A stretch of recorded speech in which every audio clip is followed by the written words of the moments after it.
Sorry. So, all right, welcome to Food for Thought.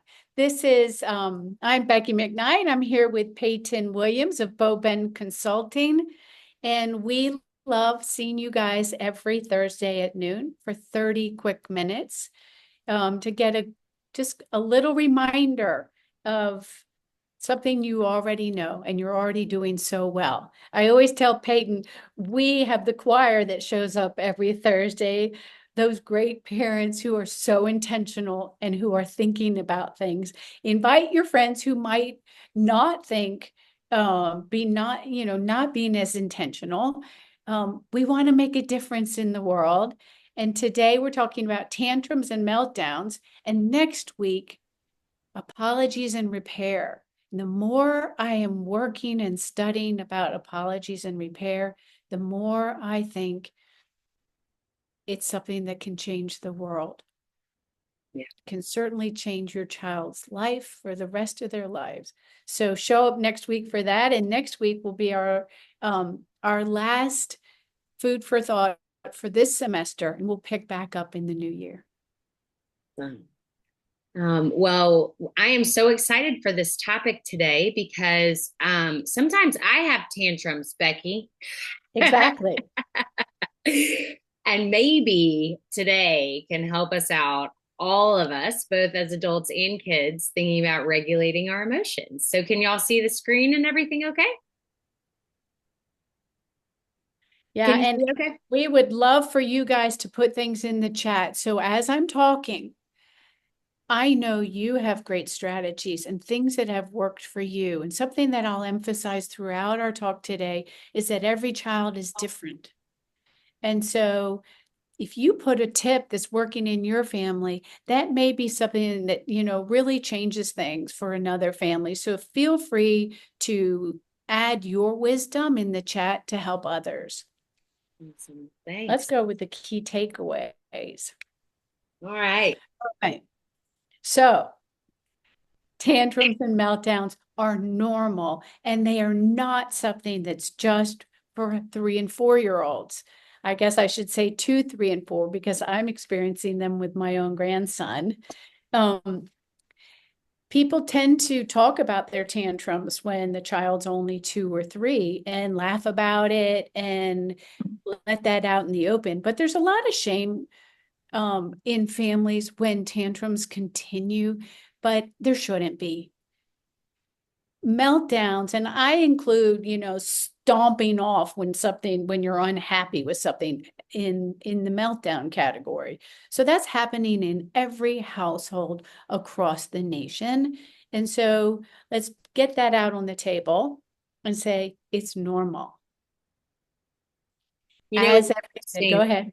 ahead. And I think there's a difference though, Becky, because like I feel like a tantrum, it is really that like 2, 3, 4 year old who hasn't learned what to do with those big emotions and they haven't learned how to regulate.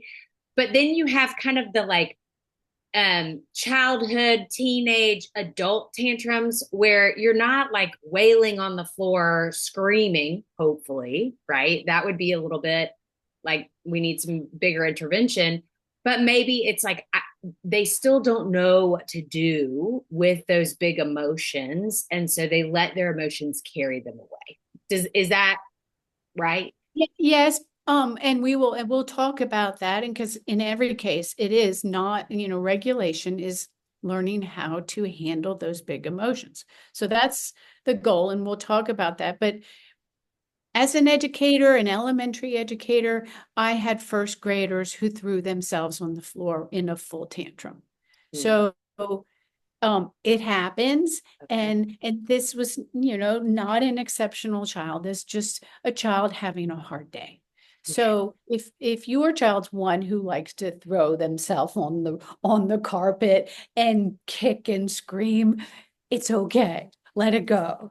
Um, Real quick, is there any age where you're like, okay, because I was talking to a third grade teacher yesterday and she was like, yeah, I mean, yeah, they're sad or they're angry and they definitely have those big emotions. But by third grade, kind of the tantrum piece has generally faded away. You think that that's true, or can we go all the way up and just keep on going?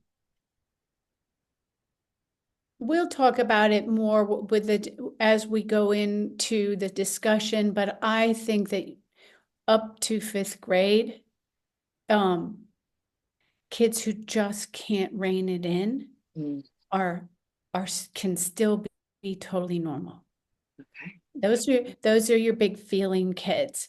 Let's move on to the next slide because your job, as we've been talking about for weeks, is to remain calm and to not talk, lecture, shame, all of the above. But some children, and I think some teenagers have these complete meltdowns, right? When you say, no, you can't go to the party, that can happen to a teenager where they scream and stomp and slam the door and run up to their room and all of those things. But you have to, and this is what I've always said, be the adult and put your armor on. And I did listen to a workshop. I attended a workshop by Dr. Becky of Good Inside, who you can find all over the internet. And I think that she is right in the sense that the biggest gift you give yourself is checking in with yourself and making sure that you're not losing it. I lost it plenty of times with my children, and that was my own tantrum. So don't match your child with an equal tantrum or just an adult version of a tantrum, right? If you need to step out, go to a different room, have your spouse or a grandparent take over, the babysitter who's in the room. If you have lost it, you need to regulate yourself, go in another room. And so I do think that all my struggles with my kids made me better at my job. I became the queen of cool. So I do thank you for adding a strategy. I add your strategies, but number one, check in with yourself and see if you need to have a mantra, you need to have your spouse help you, whatever, so you don't match them emotion for emotion. Becky, I think it's interesting too. As I love that you're saying start with yourself because I think so much of parenting just reveals opportunities for us to continue growing and some strategies. Because I just was in a parenting workshop on Tuesday, and one of the participants asked, well, like, how do I parent when I'm really angry? And I think the thing to know is that you don't. Like the way that you parent is you model. I am self-aware enough to know that I have flipped my lid and I cannot make good decisions, just like biologically, like your amygdala is engaged, you cannot. And so you walk away, or like Guy said, you go low. You say, okay, I need to take a minute because then that's teaching them how to regulate themselves. Yes, That you have. yes. Move to that next slide because what you just said, Peyton, is exactly what's on this slide, is that, of course, children are born with all the feelings. That's who they are when they're born, and they have no coping skills. That's how the baby arrives, right? Screams when they're hungry, whatever. We see that. All the feelings, all the needs, but no skills. And your job as you maintain calm is to lend regulation, model regulation, show them so that they learn. And it's going to take a very long time. It could take to 25, and it's a continuum. I'm still learning how to regulate, right? We are still learning, but that co-regulation is your job. You show the child, I'm sorry, we're not going to talk about this right now. I'm going to go to my room and you go to your room. We'll come back. And that could be discussing whether or not the 15-year-old can go to the party. It's not just the 4-year-old, right? So as you model that, as they grow up, they are going to copy those skills. So whatever skills you are using, you could even narrate that. I'm going to take a deep breath right now before we continue this conversation. Right? Or you say to your child, I don't think you're ready right now. Let's talk about it after dinner. So And that co-regulation is huge. one tip I remember for our parents who have like littles who are in the, my kid is 2, 3, 4, and we are dealing with the daily dysregulation. I remember learning when I had my littles, that saying to the chat, like getting down there in that just full anger meltdown moment and narrating to them, giving them words for their feelings. So like, you're feeling angry, you're feeling disappointed, you're feeling upset, you're feeling hurt, right? And giving them that language helps them feel, hey, I'm seen, right? And like, my mom is not going to lose it when I'm losing it. Like, I can regulate, and she's giving me words to name this hard thing. But what's so funny is I just learned that you can do the same thing with teenagers and adults. Like when an adult is really, really mad, my dad is a mediator, and he was talking about how to bring people down when they're just in big emotions. And you just name the emotion that they're feeling. Works with everybody. It does. Dr. Becky talks about empathize and validate, which is what you just said, Peyton. Empathize and validate, but do not change your boundaries. Mm-mm. So when the child has a meltdown because they can't go to the party, I'm using this 15-year-old example only so that you realize it's not going to go away tomorrow if your child is 4. So you empathize and validate, but you do not change that boundary. The child has a complete fit because they can't have that second cupcake. You don't give them the cupcake. It cannot happen that the tantrum causes you to change your boundary. So be careful with the boundaries you make. Make sure you're not drawing a line in the sand that's nonsensical. And I don't know about you, Becky, but when my kids were little, I would draw nonsensical boundaries. They'd be like, Mom, can I have blah, blah, blah? And I was like, no. And so one tip, just to teach kids that like I did want my kids to have a voice, but I didn't want the tantrum to be the reason that I reconsidered. And so one tool that somebody taught me was to tell them, hey, Mom, will you reconsider? And they could ask me that once.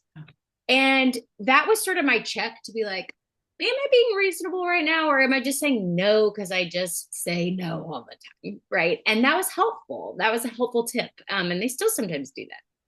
That's an awesome thing. I used to teach peacemaking to the 5th graders for about 3 years. And one of the things I taught them to say when the parent threw out the consequence, I taught them to reiterate the consequence to the parent and say, so you're saying that I can't have a birthday party for the next 5 years, something that the child thought was a little bit extravagant. And it allows the parent to do that reconsidering. So it's just the other side, coaching the children to calmly reiterate. So you're saying I can't use my iPad for the next month. And then the parent might soften the consequence. That was advice that I was giving based on my own experience of canceling the birthday party. So parents do that. Right. We get dysregulated too. Right. And then there's that moment too, where like after all this, and I'm sure you're going to get to it, but like when I get dysregulated and I don't walk away or take a couple deep breaths or whatever, and I'll blow my top, then I just apologize. Right. It's like, okay, I've got to repair and make amends. And then that's also modeling and teaching our kids, like sometimes you just lose it and that's human. And you still have work to do once that's over. You know? Wait till next week with repair. It's going to be awesome. All right, let's go to the next slide. What does 1, 2, 3 magic say about tantrums? So we talked about 1, 2, 3 magic for a couple weeks. And what I would like to say is there are a lot of methods out there. There are a lot of authors. There are a lot of experts on parenting, but you are the expert of your child. You are the expert. And so, like my oldest daughter says, I get as much advice as I can. And then I think what I'm going to follow and what advice I'm not going to follow.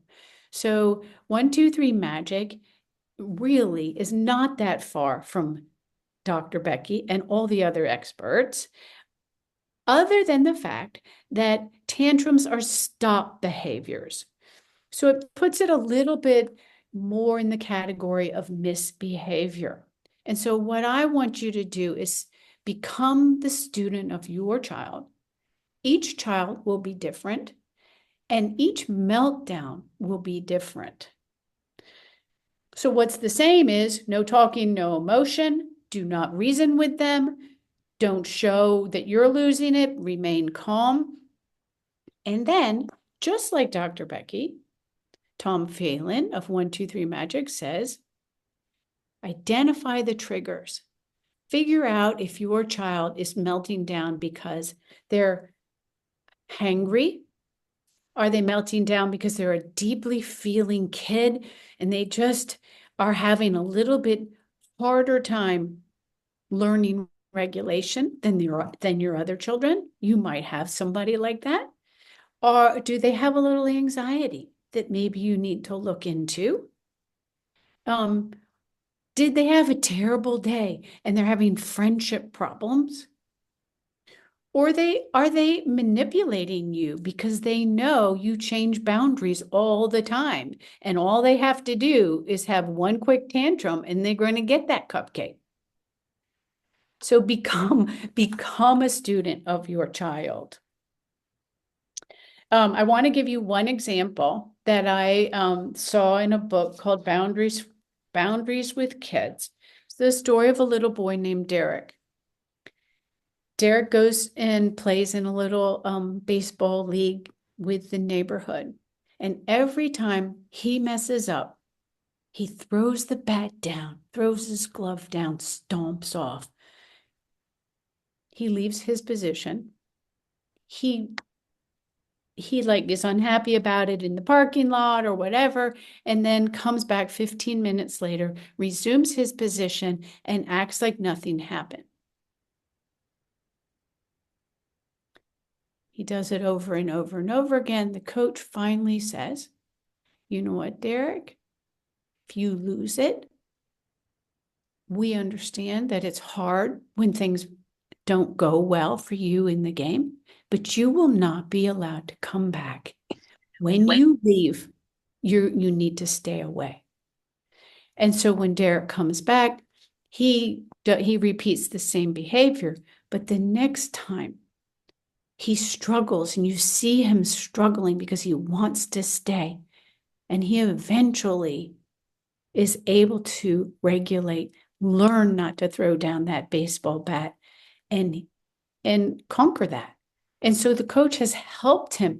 And it was that misbehavior, we don't know. It was just dysregulation, but a boundary, a rule, someone who came down and said, this is a stop behavior.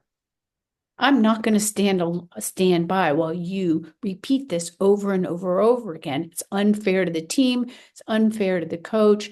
It's unfair to everybody. You need to learn how to regulate. Yeah.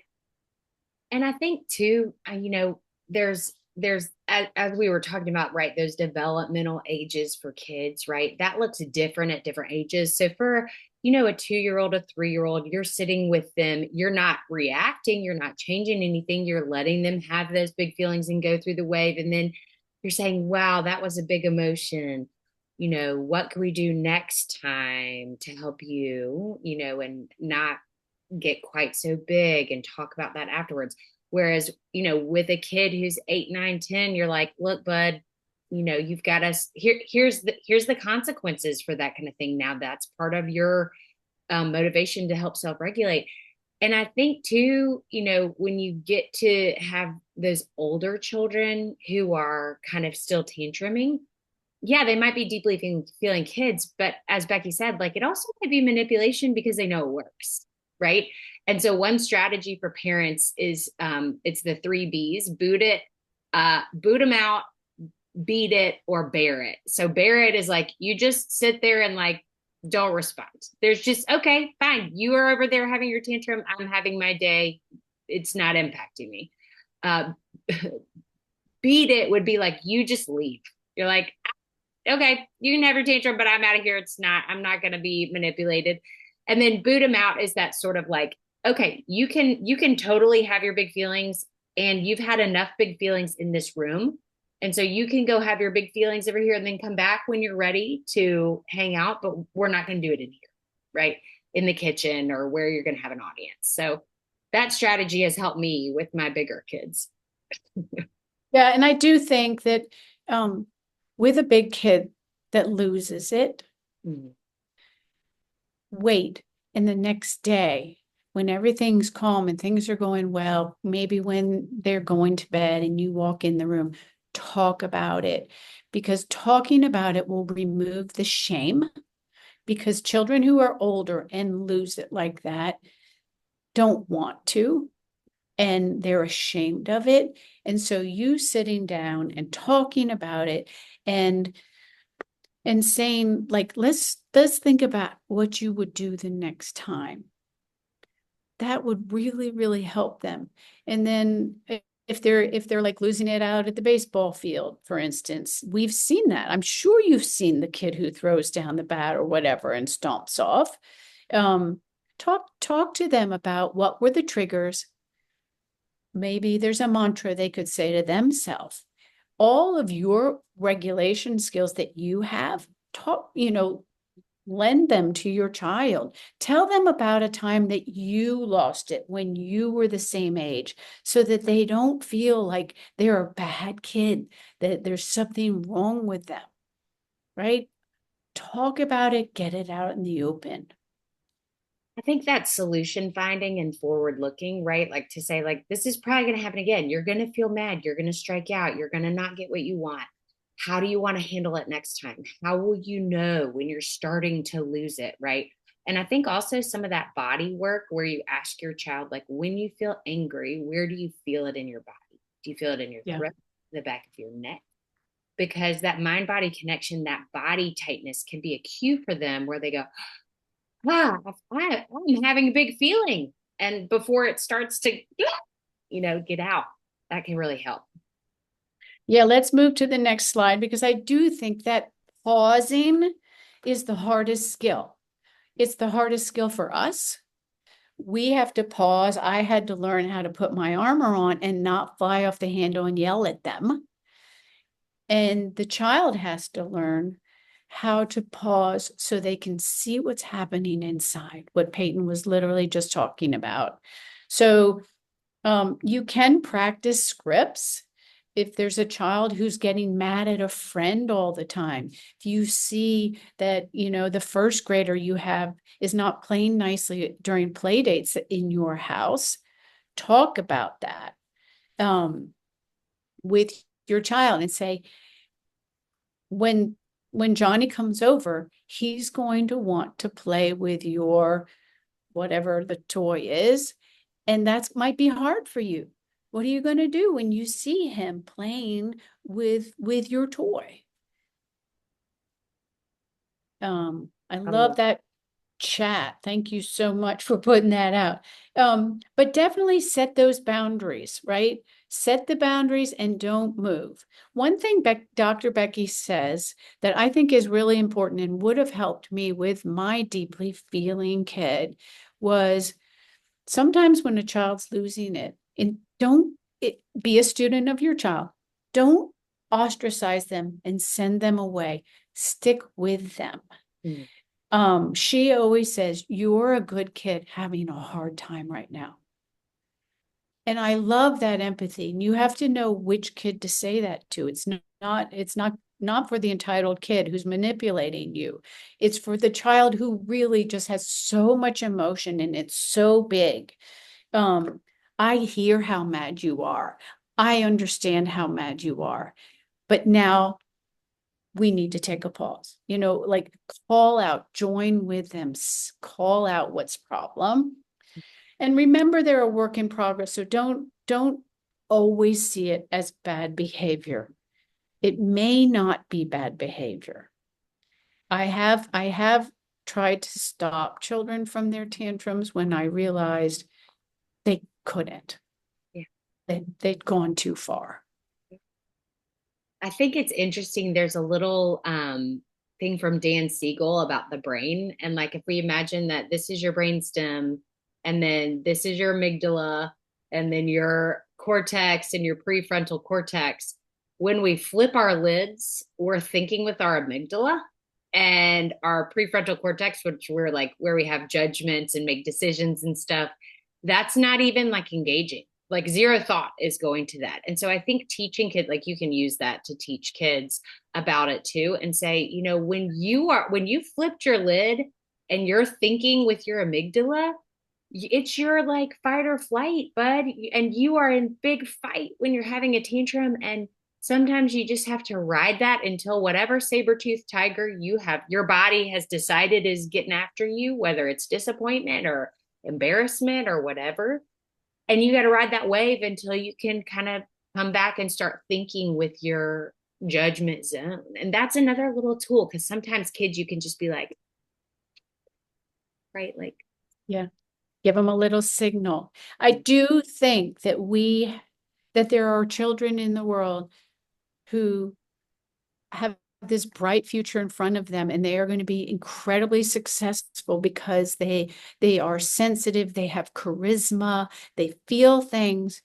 I used to call them the criers, because when I was teaching French for 15 years in fifth grade, we always had little games, and there were always children who lost it and cried at the end when they lost. I had criers for 15 straight years, right? That's a special child. And I have to tell you, so many of them I have watched go on to be like the youngest CFO of a Fortune 500 company, and like serious success in workplaces where it demands regulation. So don't despair if your child is a crier, is a meltdowner. Just know that what Peyton's saying is talking about it later, breaking it down, discussing where was the point of no return, what happened, what was the trigger. Wait and do that a day later. But I love those deeply feeling kids. I love the criers. I love the ones who are sensitive, and I think they are going to go so far. But you can be their coach. You can lend them. You can get into that co-regulation zone. yeah, it's so huge, Becky. Thank you. I feel like for those of you who are thinking, okay, I need to keep talking to Becky about this because she's got some good ideas, and I've got toddlers, teens, and children, and everyone in between who are having meltdowns. Becky is your lady. Do you want to tell them about your website? Is that a new thing? Yeah, I have it's a work in progress. Feel free to go. There's not much on it. But I have had limited experience where people have called me for one-on-one, and I feel like I was able to move the needle. These were not major things. I'm not a therapist. My PhD is in French. So I can help you with French, but I also feel like my 30 years have helped me love families, love children, and be able to, talk through these bumps in the road. So give me a call. I feel like my few people who've reached out that I've really been able to help. Awesome. And then just a quick thing, as Becky said, neither of us are doctors except for a French doctor, but we do have lots of experience and words of wisdom and lots of research that we've done. So next week is our last one for 2024. Ownership, apologies, and repair, maybe the most important thing, especially as Thanksgiving's coming up, and all those family dynamics. And then we will come back after the holidays in January. One other quick plug, I do hope all of y'all, I'm hosting a technology dinner um, for parents in a couple weeks in January, where you'll get to have conversations with other parents who are kind of in your same social group, especially if you invite them. And then around technology, it'll be a facilitated conversation. And then at the end, we're going to have some technology gurus to help you set up some just key things on your children's devices if you have them, where it's like, how to turn off autoplay on YouTube and that kind of stuff, where sometimes I don't feel like I have time to do it, but I will have time to do it because someone's going to show me how to do it on this day. So I hope y'all will sign up to be there. The details are on my website. That sounds so great. Yeah. Um, I listened to a podcast on Good Inside with Dr. Becky, where she interviewed Jonathan Haidt, who our favorite author of The Anxious Generation. So talking about technology, it was an amazing podcast. I recommend it to you all. Dr. Becky, Good Inside, interviewing Jonathan Haidt. Awesome. Well, thanks, y'all. We'll see you next week for our last one. Have a wonderful day. Thanks for coming. Invite your friends. Thank Bye. you.